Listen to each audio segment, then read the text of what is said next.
Op replied, yes, my brother told my mother, and knowing my mom, she used the information to manipulate him, saying things like, see, I told you she is mentally ill, I think we must call her doctor and have her committed, and I think it's best you leave her alone would be just the things she would say, for the sole purpose of putting a wedge between us.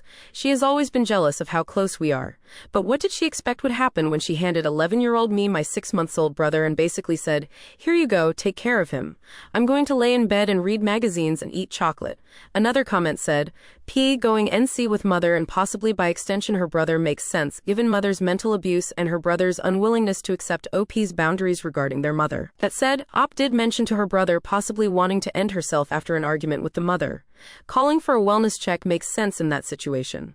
Op replied, I don't think it makes sense asking for a wellness check from my doctor 8 months after said incidents. It was my mother who called the doctor 2 months ago after the fight with my brother. It was a brief spiraling into the dark that I was able to pull myself out of in about 20 minutes, something I have had to do after every attack since I was 11 years old. He knows this. He saw me every day for 2 weeks over the summer and could see with his own eyes that I was okay. He was trying to mend things between my mother and me then too. When he tried to guilt trip me 2 months ago is when I finally snapped and yelled at him to stop and respect my boundaries, that I couldn't allow my mother to push me into that darkness anymore. He then went to my mother and she contacted my doctor. Sorry if I'm not being clear. It's hard to boil it all down to a few sentences. Edit. First, a little extra information as this is relevant. My brother lives in another country and he visits twice a year at summer and Christmas.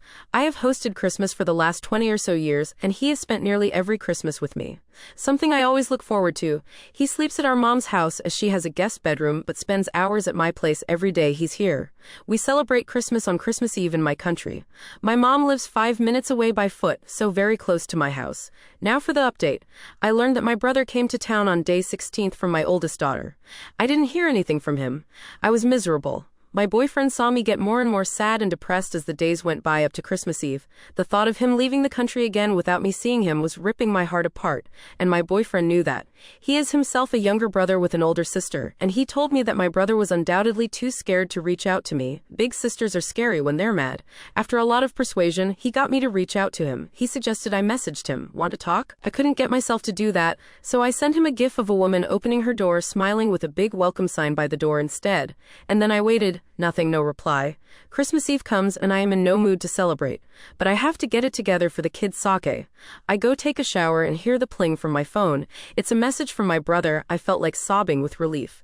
I told him, of course you can. He came over after dinner and we talked. There were tears from both of us, especially from him. It was plain to see that this had taken his toll on him too. He was genuinely sorry and told me it was our mother who had contacted my doctor,